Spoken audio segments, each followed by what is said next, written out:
Pemirsa, selama ini alhamdulillah saya masih terus konsisten merajut kisah-kisah, merajut informasi dari tokoh-tokoh yang utama mengenai klan Ba'alawi ini. Tujuannya adalah dalam rangka watawassaw bil haqq watawassaw bis sabr. Dalam rangka untuk saling berwasiat tentang kebenaran. Berwasiat tentang kebenaran. Jadi juga yang menginspirasi saya perintah Allah Subhanahu wa taala, wal takum minkum ummatun yad'una ila khair wa ya'muruna bil ma'ruf wa yanhauna 'anil munkar wa ulaika humul muflihun. Hendaklah ada di antara kamu orang-orang yang sungguh-sungguh menyerukan kebaikan, mencegah kemungkaran, dan itulah orang-orang yang beruntung. Tidak ada motif lain. Dan tentunya saja untuk kejayaan umat Islam dan bangsa Indonesia itu sendiri. Bahwa ada segelintir orang yang bersuudzon sama podcast ini, bahwa waduh ini Bang Aji ini diperalat nih, ya. Ada satu gerakan bla bla bla, nggak tahu itu saya. Saya informasikan, wallahil azim, pergerakan perjuangan saya dengan bakat saya dari mulai tahun 77 sampai detik ini tidak pernah ada orang-orang yang menggunakan saya. Tidak pernah ada orang-orang yang mendanai saya. Semuanya saya lakukan dari tahun 77 sampai saat ini. Wallahil azim, semata-mata lillahi ta'ala, li'ilai kalimatillah, li'azil Islam wal muslimin, li'azil Indonesia wal Indonesian. Tidak ada lain. Oleh karena itu, saya maafkan orang yang bersuudzon, mudah-mudahan dapat hidayah, sehingga bareng-bareng dengan saya menegakkan amar ma'ruf wa nahi munkar. Amin. Oke, oleh karena itu hari ini setelah saya mengundang sumber-sumber yang sangat kompeten, ya, dari ahli nasab yang paling kompeten, kemudian ahli filologi yang paling kompeten, kemudian dari ahli DNA yang paling kompeten, juga dari perwakilan Wali Songo. Baiklah, sekarang saya hadirkan seorang ahli sejarah tentang bagaimana kaum Ba'alawi ini awalnya datang ke Indonesia. Tepuk tangan buat Gus Islah Bahrawi. Assalamualaikum Gus. Waalaikumsalam warahmatullahi. Hitam manis sudah. Madura memang hitam manis. Penggemar berat. Ini kita ini dulur Dewi Gus. Saya besanan sama Hasan Genggong. Oh. Iya. Sama Gus Ainul Yakin itu mantu saya. Dan punya anak dari Debbie 2, ya. Jadi cucu saya orang Madura. Tretan TV. Tretan. Jadi selama jadi besan Madura, saya cuma bisa bahasa Madura 2 aja. Satu derma, kabur, yang 2 kemeh. Oh, kemeh tahu? Tanya udah.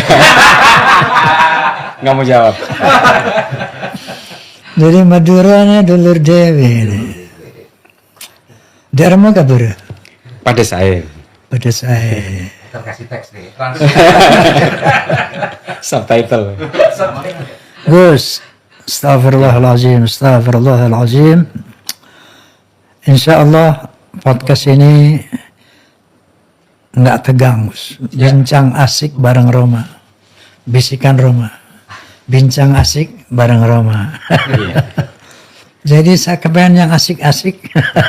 Dengar sejarah kedatangan Ba'alawi, Gus, ke Indonesia ini. Karena antum dikenal sebagai ahli sejarah. Ya, saya banyak dengar antum nih bicara tentang sejarah ABCD. Nah, untuk lebih mencerahkan umat Islam, bahasa Indonesia dan Mbak Alawi sendiri. Monggo. Terima kasih Bang Haji. Bismillahirrahmanirrahim. Sebenarnya bukan ahli sejarah, cuma kadang-kadang saya lebih dulu tahu karena baca. Kadang-kadang ahli. Bukan anak-anak, kadang-kadang ahli sejarah.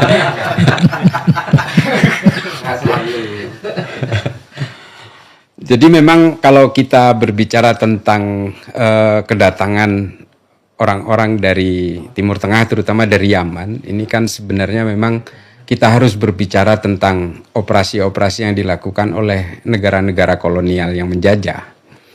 Nah, kalau kita berbicara tentang operasi-operasi pemecah belahan awal di Indonesia ini, kita tidak bisa berbicara tentang Snuk Hurgronya. Kita harus bicara soal Snuk Hurgronya. Kalau kita mau berbicara tentang Snuk Hurgronya, kita berbicara tentang seorang orientalis Yahudi dari Budapest, dari Hongaria, namanya Ignaz Goldziher.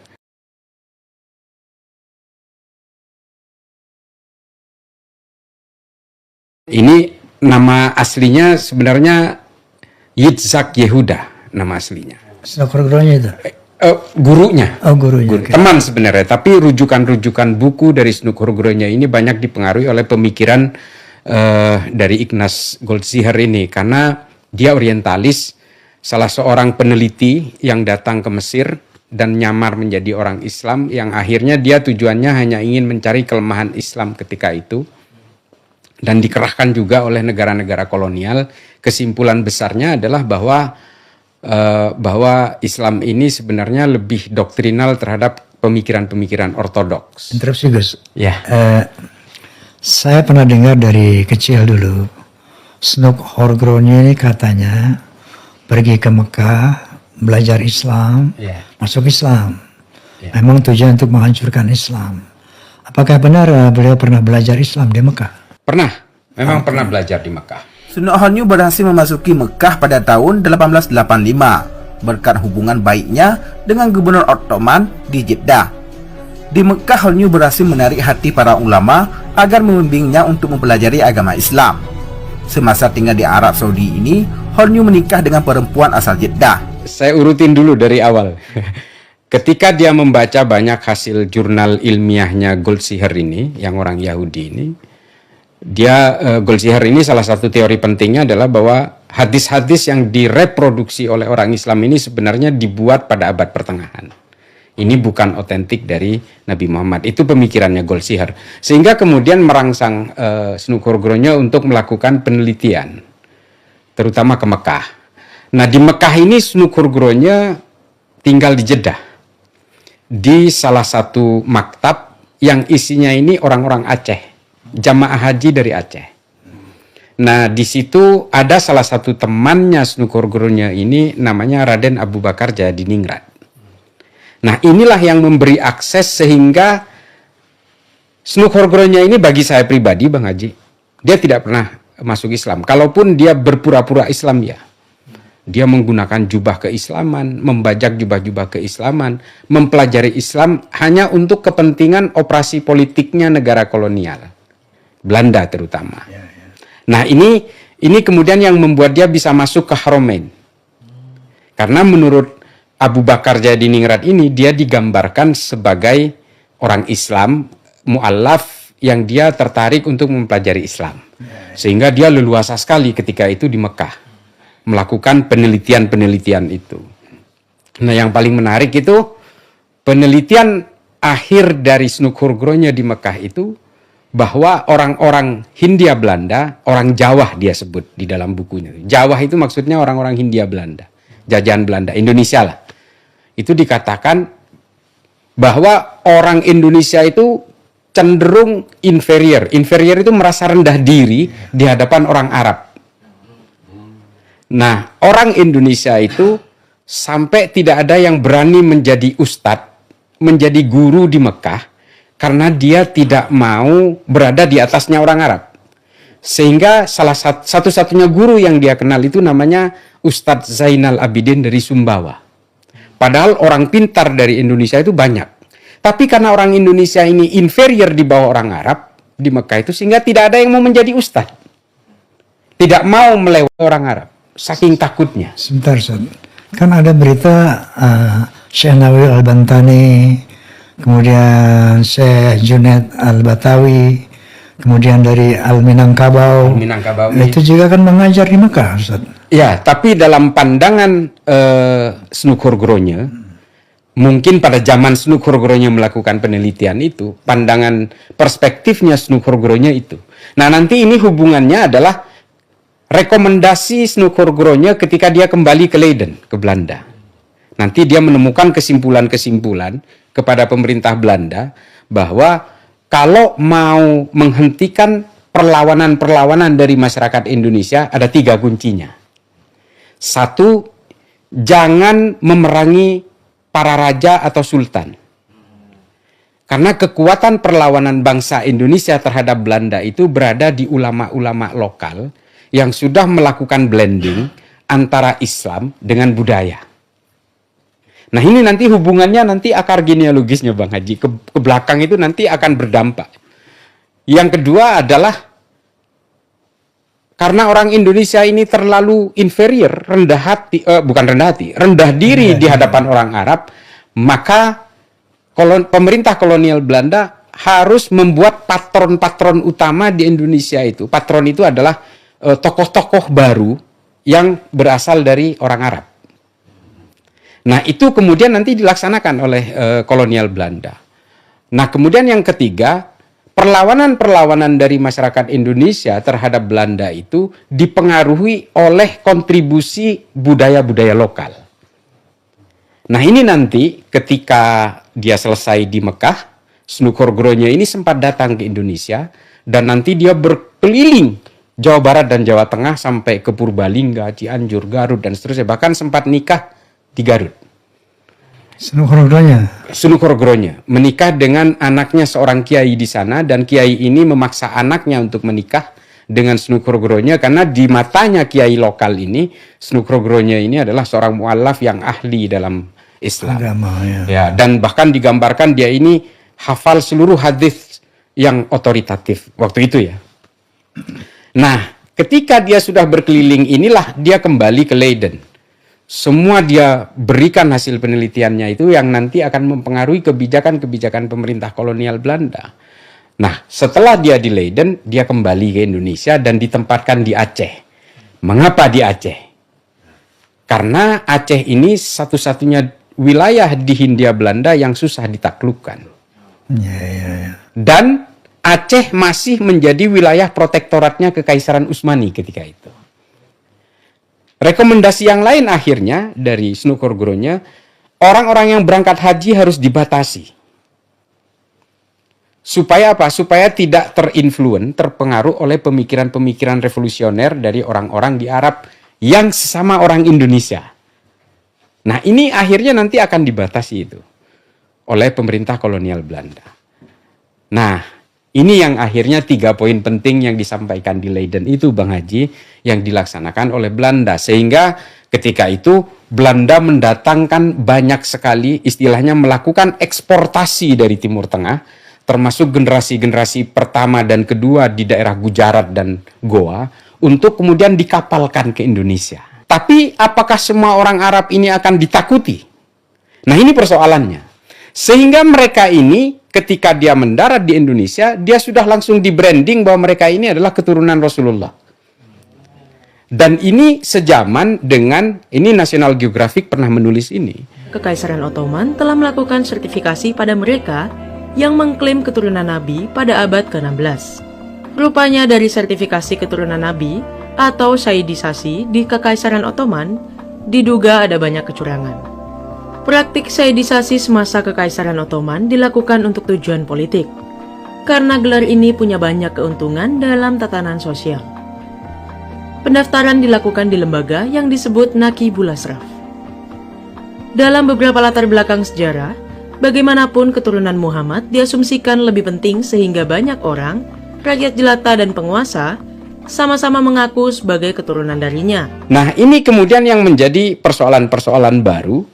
Karena begini, ini panjang sih, nggak apa-apa ya, saya bicara sendiri. Di sini 5 jam.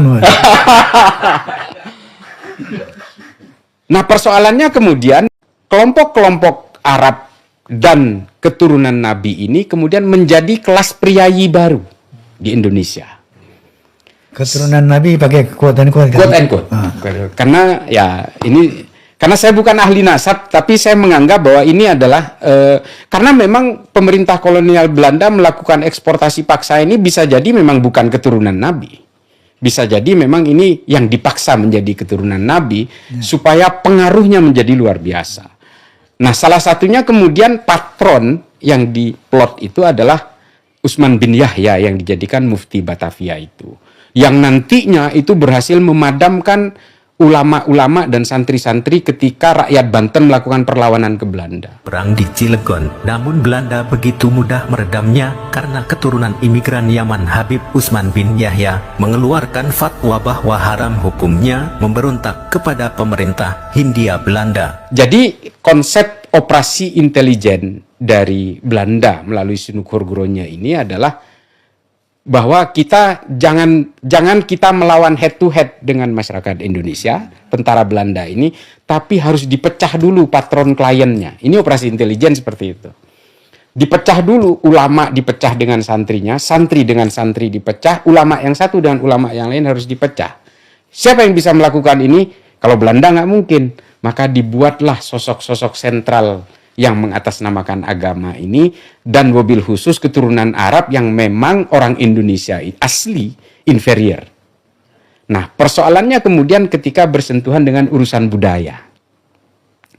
Wali Songo menyebarkan Islam sudah terbukti efektif menggunakan budaya-budaya lokal lewat gamelan dan sebagainya. Sebentar, interupsi lagi. Iya. Antum tadi menyebut Wali Songo. Iya. Antara eksistensi Wali Songo dengan kedatangan imigran Yaman ini, mana yang lebih dulu? Lebih dulu Wali Songo. Oke. Karena ternyata begini, Bang Haji, Wali Songo berhasil membuat akulturasi, perpaduan antara Islam dan budaya lokal. Ini efektif. Yang akhirnya menjadi platform perjuangan bangsa Indonesia melawan penjajahan Belanda. Yang kedua, pertanyaan kedua. Iya. Apakah Wali Songo termasuk imigran Yaman yang dibawa oleh Belanda ke Indonesia? Kalau dari catatan sejarah sih bukan. Dia dari Asia Tengah, terutama dari Asia Tenggara, terutama dari Champa, dan ini jalurnya ke Asia Tengah, dan ini adalah bagian dari korban-korban persekusi pada zaman Perang Zab antara kelompok Bani Umayyah dan Bani Hashim. Banyak sekali yang kemudian kabur ke Asia Tengah, ke Nagorno-Karabakh dan pegunungan Kaukasus Utara. Nah, ini nanti yang hadir, yang akhirnya ke Kamboja menyebarkan Islam sampai ke Indonesia itu Samarkan itu? Iya, sama. Bukhara segala macam itu. Nah, ini alirannya dari sana. Baik. Artinya mereka ini memang korban persekusi di Arab yang kemudian sampai ke kita, bukan dikerahkan oleh kekuatan-kekuatan politik kolonial. Memang secara state of nature, jadi betul-betul secara alami memang datang melakukan migrasi-migrasi. Karena di Arab sendiri dipersekusi ketika perebutan kekuasaan antara Bani Hashim dengan kelompoknya Muawiyah dalam perang Zab itu. Kan akhirnya dipersekusi itu. Nah, ini kemudian yang menjadi catatan tersendiri. Saya lanjut ke Wali Songo tadi. Belanda berdasarkan rekomendasi dari seorang political advisor yang bernama Sunukhourgronya menganggap bahwa kekuatan budaya-budaya lokal dengan ulama-ulama lokal yang mengatasnamakan yang berislam ini kemudian menjadi persoalan bagi Belanda, sehingga dipaksakanlah kooptasi budaya itu. Nah, ini munculnya budaya-budaya Arab di tengah masyarakat pedalaman Islam ketika itu, menggeser gamelan dan seterusnya dan seterusnya. Bahkan kalau saya sendiri, pengalaman saya sendiri di Madura, itu ada nama kesenian budaya lokal itu namanya sandur. Sandur itu sejenis gamelan di Jawa. Oke. Sejak kecil saya sudah tertanam di sini bahwa sandur ini maksiat. Tapi kalau rebana enggak, kurang lebih gitulah. Nah, ini upaya kooptasi budaya lokal ini yang kemudian membuat patron klien baru di Indonesia, supaya tujuannya apa? Supaya orang-orang lokal dan ulama-ulama lokal itu mudah dikendalikan lewat jalur budaya, dan kemudian pergerakan mereka bisa dipatahkan ketika melakukan perlawanan ke Belanda. Semua adalah operasi-operasi yang dirancang oleh Snoek Hurgronje tadi sebenarnya. Nah, ini yang kemudian mempengaruhi cara berislam kita hari ini. Mohon izin Bang Haji, sebenarnya yang dikatakan Habib, ya, dikatakan kan itu hanya di Indonesia sebenarnya yang betul-betul dikultuskan secara luar biasa. Saya terus terang begini, saya ngaji kitab Irsyadul Ibad Zainuddin Al-Malibari itu kepada seorang Habib. Beliau ini, guru saya ini secara akhlak bagus, secara keilmuan luar biasa, maka saya betul-betul hormat. Bukan karena Habibnya, tapi karena keilmuan dan akhlaknya. Beliau betul-betul ahli ibadah. Saya tahu Siapa beliau? Habib Ali Al-Kaf. Habib Ali Al-Kaf. Saya sangat respect. Tapi dalam konteks ketika kita hubungkan antara moral dan pengakuan keturunan ini, ya saya sering ngomong di beberapa channel ya, di beberapa YouTube dan bahkan di banyak kesempatan. Meskipun ngaku Habib, kalau bajingan, tampar aja saya bilang. Tempeleng aja. Artinya moral menjadi bagian penting. Bukan kepret, bukan. Karena saya selalu mengatakan begini, Rasulullah Allahumma shalli wa sallim alaihi. ini kan mewariskan moral kepada kita. Kalau Rasulullah itu betul-betul ingin mewariskan keturunannya, sampai beliau wafat pun seharusnya menunjuk Sayyidina Ali sebagai penggantinya. Tidak. Sayyidina Ali jelas-jelas sepupu dan menantunya. Pintar pula babul ilmi. Tapi Rasulullah tidak mewariskan itu semua sampai beliau wafat, tidak menunjuk penggantinya. Artinya apa? Rasulullah ingin betul-betul mewariskan akhlak yang baik kepada umatnya. Bukan soal keturunan, bukan soal genetik, ini persoalan moral saja. The right man on the right place. Exactly. Nah ini kalau saya pribadi menganggap gitu. Kalau bicara soal nasab ya terus terang mungkin banyak yang mumpuni, ada ahli filolog segala macam, ada filolog, ada belakangan Gus Imad juga menyuarakan itu. Saya ya berterima kasih banyak dengan pengetahuan-pengetahuan seperti itu. Tapi kalau mau berbicara tentang bagaimana masa kecil saya yang betul-betul terjajah seolah-olah seorang Habib itu adalah masterpiece yang tidak mungkin salah, seolah-olah ini maksum. Saya menganggap bahwa sejak dulu saya tertipu rupanya. Karena setelah dewasa saya ditipu berkali-kali oleh orang yang mengaku Habib. Soal cincin lah, soal sarung lah, saya sering ditipu masalahnya. Dan berbekal takzim itulah kemudian saya rela ditipu berkali-kali. Ikhlas. Ikhlas. Supaya dapat syafaat. Supaya dapat syafaat. Astagfirullah. Astagfirullahaladzim. Jadi ya kalau bagi saya Bang Haji, moral, akhlak bagi saya itu menjadi patokan bagaimana saya menyikapi respect terhadap orang. Jadi saya sudah tidak terpesona lagi ada ngaku Habib gitu tapi malak-malak duit ya saya usir dari rumah, nggak ada cerita. Ya, apalagi jadi belakangan ada apa state of mind gitu ya, ada temuan-temuan seperti yang dilakukan oleh Kiai Imad, termasuk Menahim Ali dan sebagainya, termasuk beberapa teman-teman yang hari ini mengamplifikasi itu. Ya oke, ini sebagai spektrum baru dalam cara saya berpikir bahwa bagi saya ini Bang Haji, mohon maaf, semua manusia apapun keturunannya menurut saya dilahirkan dengan harga diri yang sama. Insya Allah.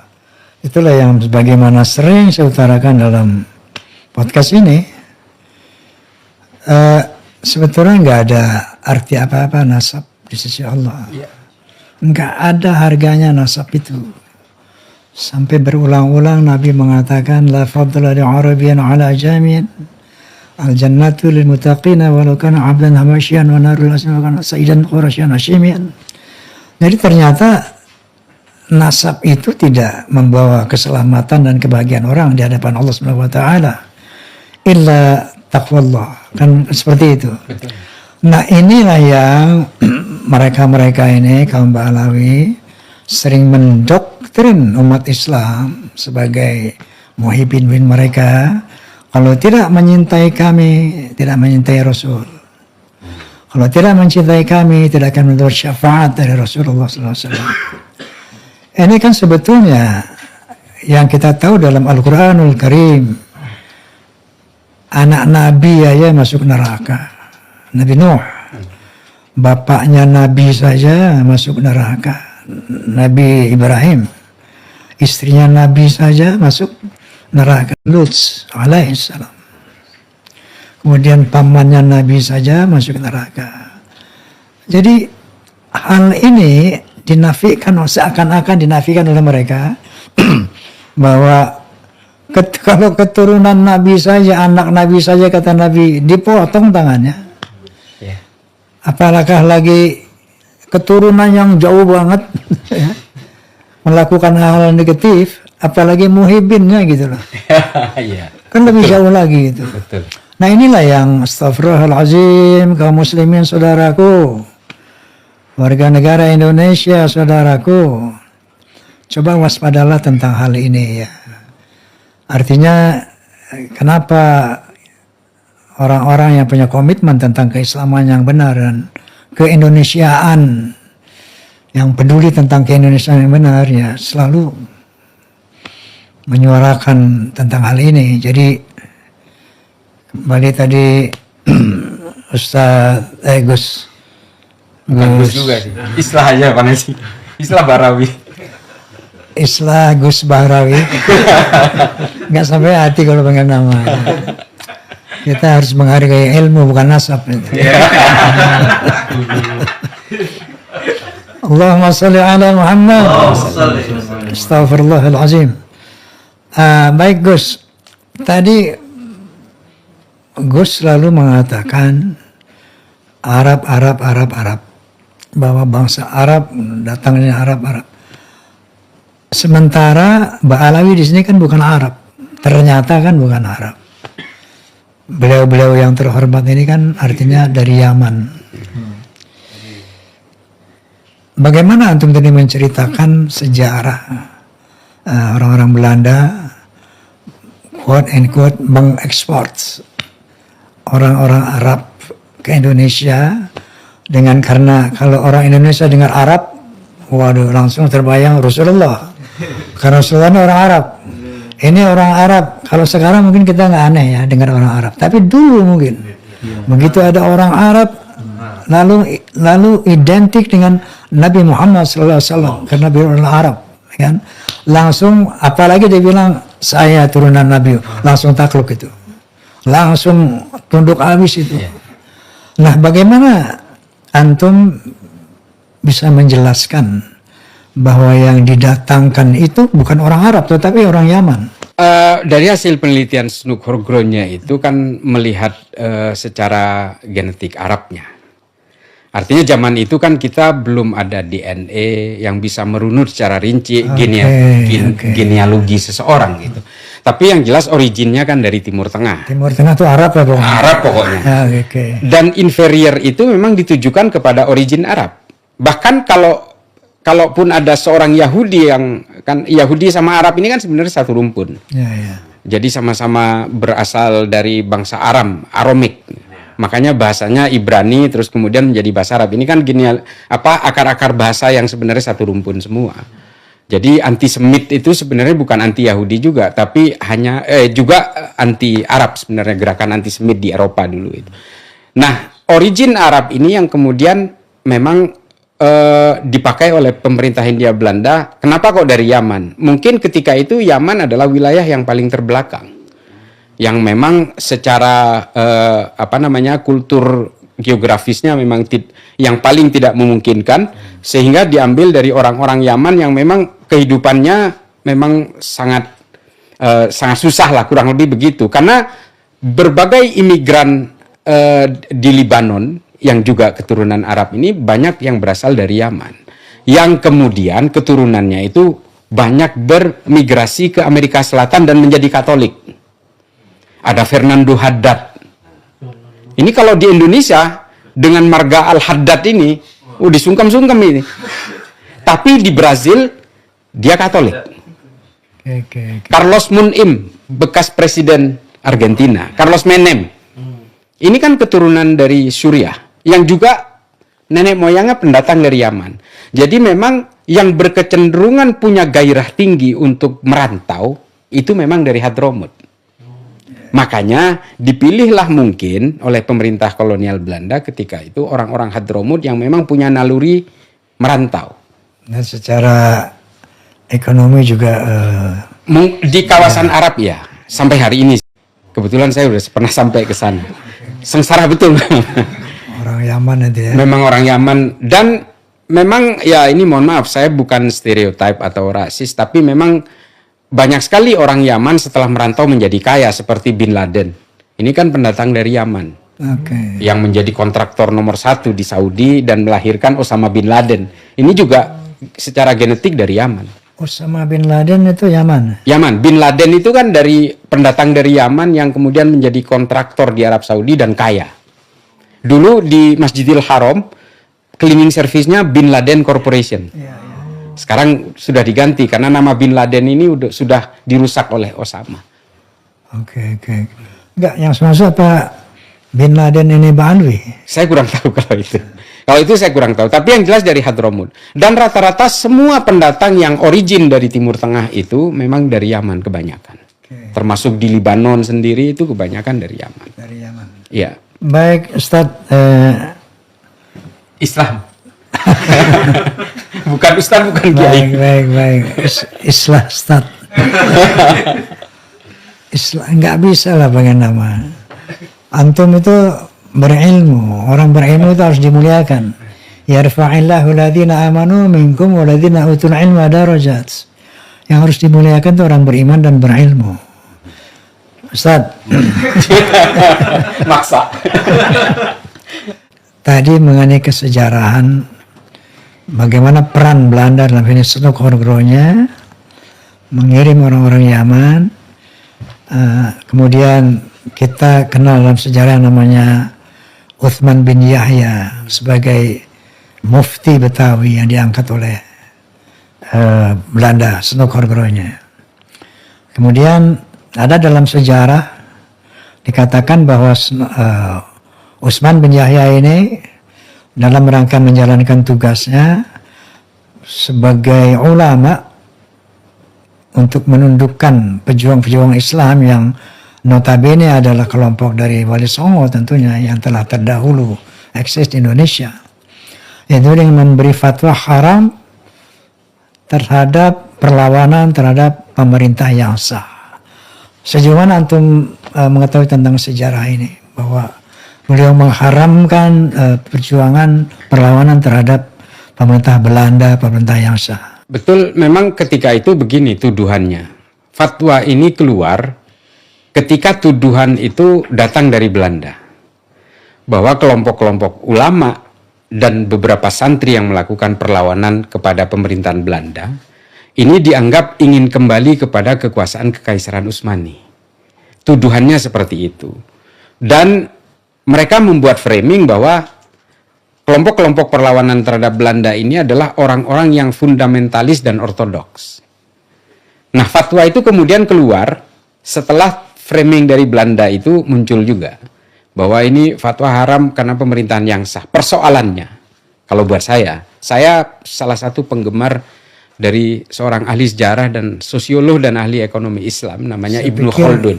Penggemar Roma Irama. Kalau Bang Haji Roma Irama ini bukan pemikir, buat saya dewa. Saya ingat betul waktu kecil itu. Kalau Bang Haji itu filmnya muncul di Bangkalan waktu itu. Iya, Madura. Saya naik truk rombongan. Kita nyarter truk kol diesel itu untuk datang ke gedung bioskop. Nah, di situ ada tulisan dilarang melemparkan benda apapun ke layar. Karena kalau Uco Aka Harahap itu muncul, wah langsung itu bakiak, sepatu, sendal melayang semua. Yang kesian pengusaha bioskopnya layarnya robek. Saking cintanya kepada beliau. Jadi mohon dirubah dari jangan dewa, Pak. Itu musyrik itu. Tapi daripada saya rubah Pak Alawi.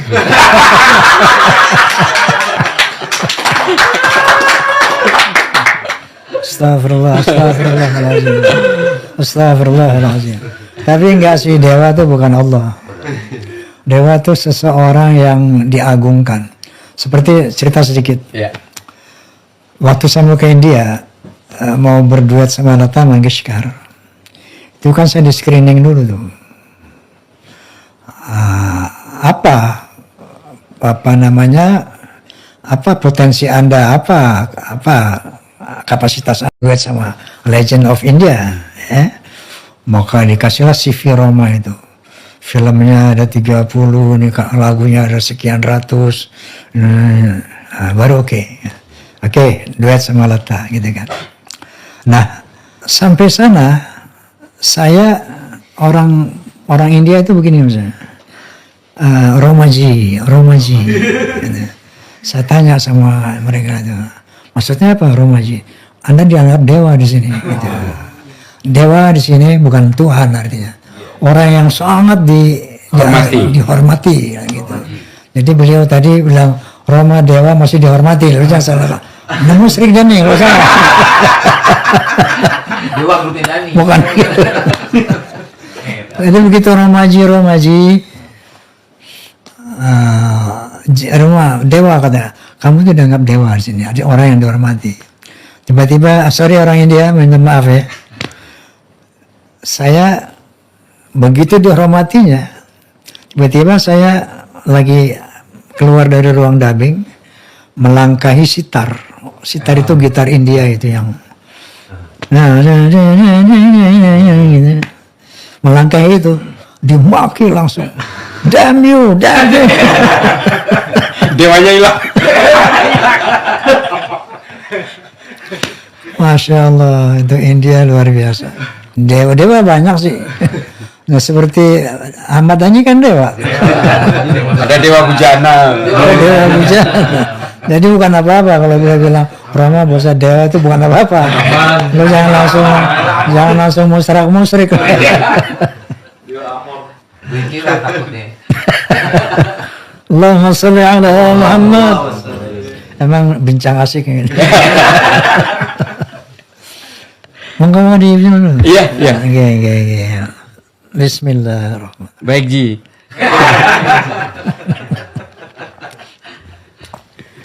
Romaji. Sampai mana? Ibnu Khaldun. Ibnu Khaldun. Saya pengagum Ibnu Khaldun.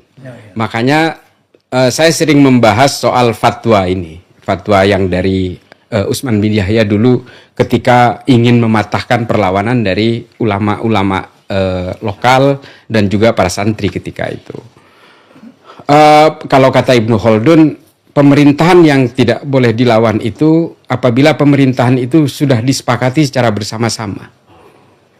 Jadi kalau sistem demokratis misalnya, dia sudah dipilih, ditetapkan oleh negara bahwa dia itu adalah presiden, maka kita tidak boleh melakukan perlawanan. Maka yang melawan akan menjadi bugot. Tapi kalau Belanda kan tidak disepakati oleh masyarakat Indonesia secara umum. Nah makanya fatwa ini menjadi cacat. Menurut saya kalau dilihat dari kacamata hari ini. Tapi ya inilah teknik Belanda, strategi Belanda untuk mematahkan perlawanan itu dengan menggunakan agama. Karena Belanda sudah mencapai tingkat level putus asa selama ratusan tahun. Tidak pernah bisa menaklukkan perlawanan-perlawanan dari kelompok ini. Karena memang akar dari perlawanan ini adalah kekuatan ulama-ulama itu. Dan itu ditemukan oleh Snoukhorgrogne dan diberikan rekomendasi itu. Jangan perangi kelompok-kelompok seperti Sultan, kata Snoukhorgrogne kepada pemerintah Belanda. Tapi kalau mau diperangi, itu adalah ulama-ulama lokal beserta seluruh murid-muridnya ini. Tapi jangan melakukan operasi pemecah belahan itu lewat orang Belanda juga. Harus menggunakan orang Islam juga. Dan orang Islam di Indonesia itu sangat tunduk dan rendah diri di hadapan orang Arab. Ini motivasi yang kemudian terjadi massive deployment itu.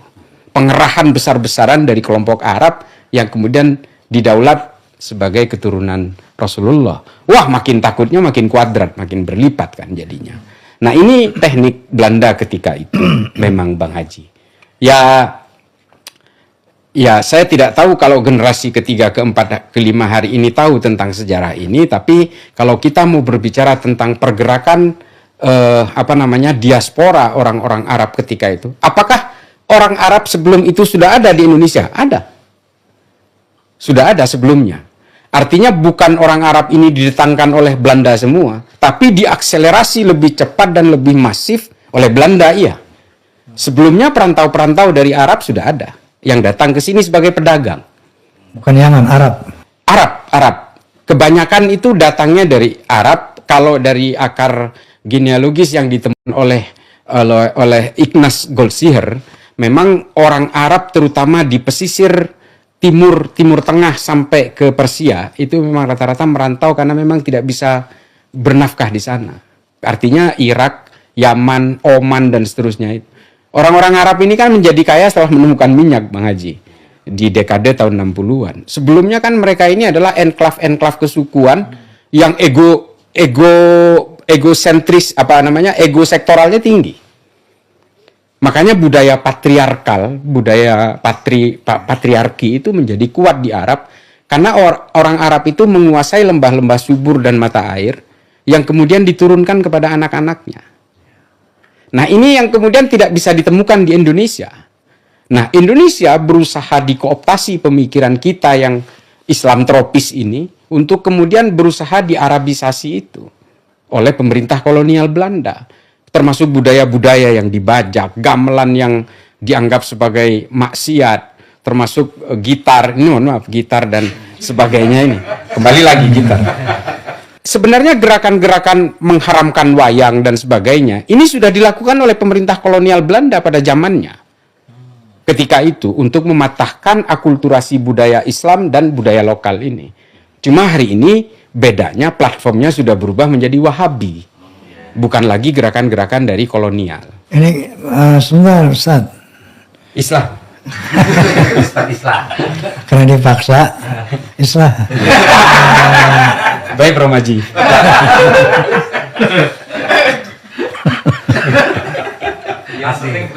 Ini kan kita tengah membahas Ba'alawi, imigran Yaman yang kuat beliau mengaku sebagai keturunan Nabi yang banyak diyakini oleh umat Islam Indonesia selama bahkan 500 tahun.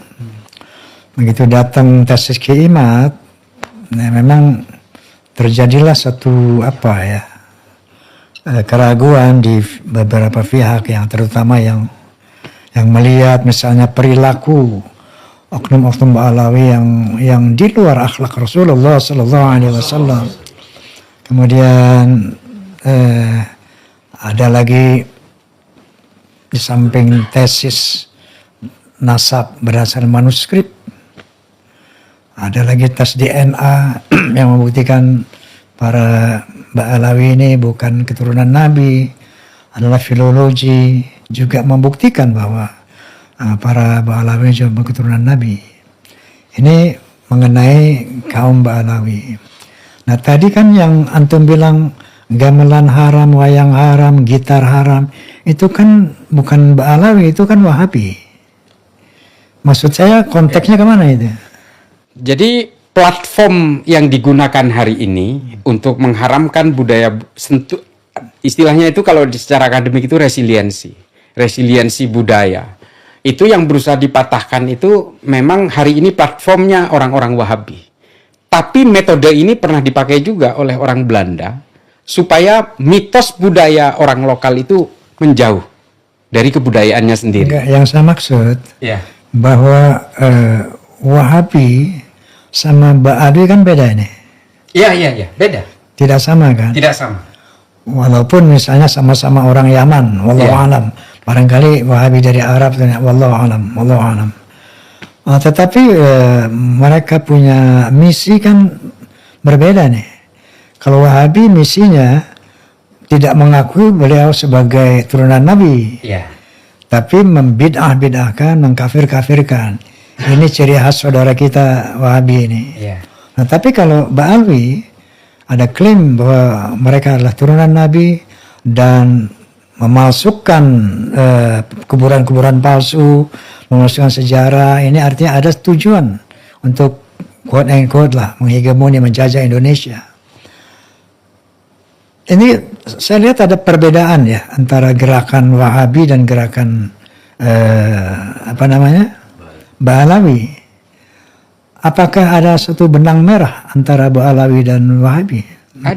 Ada. Agenda dan tujuannya pada eranya masing-masing. Kelompok-kelompok Ba'alawi pada saat itu memiliki agenda yang dibebankan oleh ranselnya pemerintah Belanda bahwa bangsa Indonesia harus dipecah belah. Wahabi hari ini ingin memecah belah bangsa juga. Untuk kepentingan supaya menghomogenkan orang Indonesia. Menjadi Wahabi semua. Dengan cara memecah belah itu. Sama tujuannya. Meskipun platformnya berbeda. Makanya saya tadi Bang Haji saya katakan. Kalau dulu kelompok-kelompok yang origin dari Timur Tengah yang dikerahkan oleh Belanda ini tujuannya untuk memecah belah perlawanan bangsa Indonesia terhadap penjajah. Hari ini Wahabi juga punya keinginan yang sama. Untuk memecah belah bangsa Indonesia juga. Meskipun ajarannya berbeda. Originnya juga berbeda.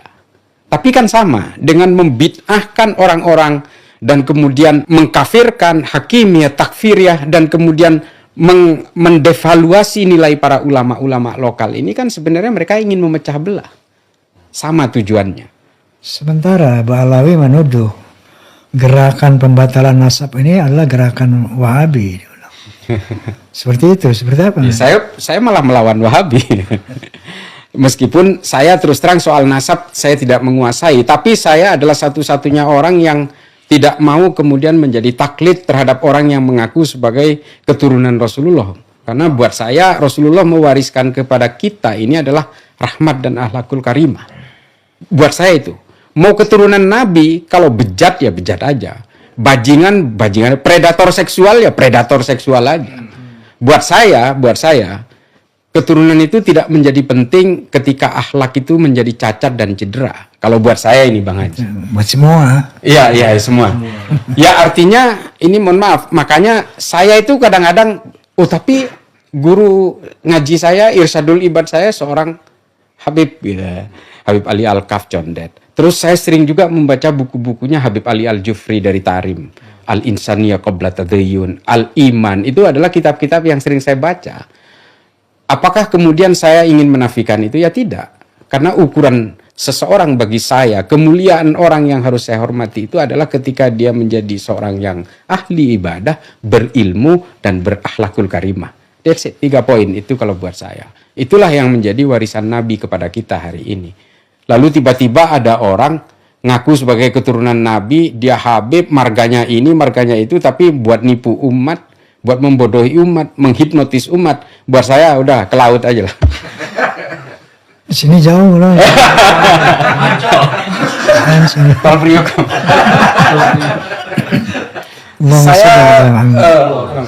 Ya kalau saya sesederhana itu melihatnya.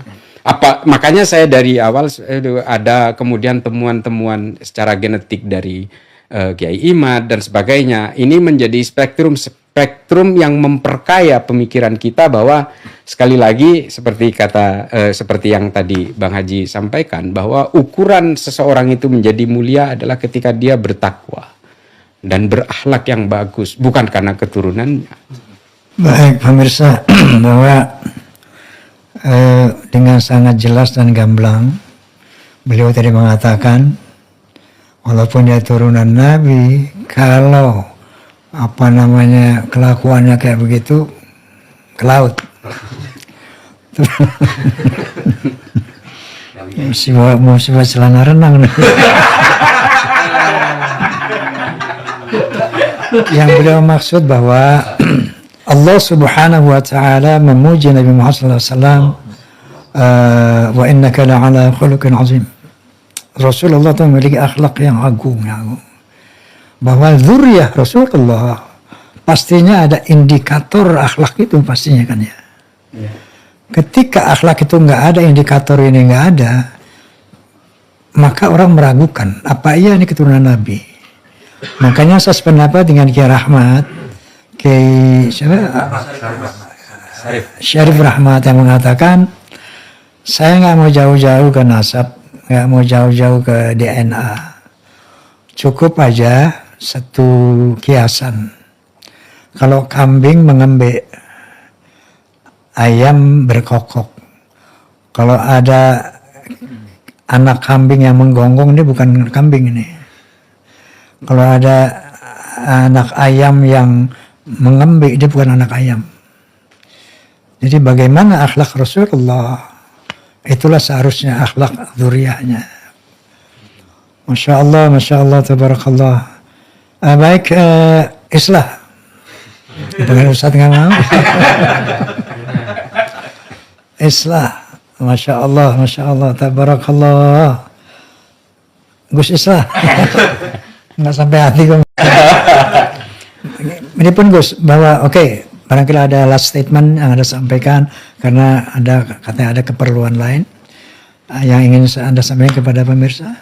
Ya, terima kasih Bang Haji. Jadi apa yang saya ceritakan tadi bukan berarti saya ngarang gitu ya. Silahkan di googling, baca, tapi masih belum ada yang menerjemahkan soal apa yang saya sampaikan tadi secara genealogis, mulai dari Ignaz Goldzinger sampai ke tadi yang Utsman bin Yahya yang segala macam itu sudah ditulis oleh seorang doktor dari Oxford, namanya Kevin Fogg. Judulnya Seeking Arab but Looking Indonesian That is in this. Kalau mau gampang tinggal cari aja Seeking Arab Looking at Indonesian, pasti muncul. Dan di situ jelas semua bagaimana si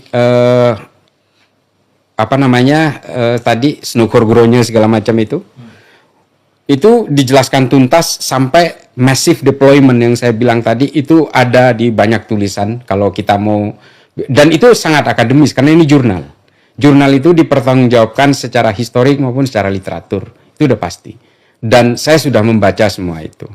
Soal nasab, saya mohon maaf tadi saya tidak mau membahas karena saya memang bukan ahlinya itu. Pada intinya adalah mungkin yang terakhir ini Bang Haji, bahwa yang harus kita perhatikan dari cara hidup kita ketika ada di dunia ini, bahwa semua manusia keturunan siapapun diciptakan oleh Tuhan yang sama. Jangan pernah merasa kemudian salah satu menjadi lebih terhormat dari yang lain karena faktor genetik. Semua manusia, apapun keturunannya, apapun sukunya, dilahirkan dengan harga diri yang sama. Harga diri itu menjadi mulia ketika dia bertakwa kepada Allah, jelas. Pasti itu ukurannya. Kemudian dia berilmu. Yang ketiga, akhlaknya karimah. Itu aja. Nabi selalu mengajarkan itu. Kalau kita mau baca sirah siapapun yang nulis, pasti selalu bertumpu kepada 3 hal itu. Nah, itu yang mungkin jadi terus terang Bang Haji, terima kasih pada kawan-kawan yang selama ini ingin membuka kebenaran soal hal seperti ini dengan perspektifnya masing-masing. Tapi terus terang buat saya hari ini ada semacam gairah baru, bahwa kita selama ini terkungkung, terborgol oleh pemikiran-pemikiran lama yang kemudian membuat kita itu terhipnotis massal. Nah, mudah-mudahan bangsa Indonesia kembali kepada hitohnya, bahwa kita menghormati manusia itu karena keilmuannya, ketakwaannya, dan kepada akhlaknya. Itu saja yang paling penting. Baik Gus, bahwa yang beliau sampaikan tadi, Qala ta'ala, a'udzu billahi minasyaitonir rajim. Ya ayuhan nas, inna khalaqnakum min dzakari wa untha wa ja'alnakum syu'uban wa qabaila lita'arafu. Inna akramakum 'indallahi atqakum.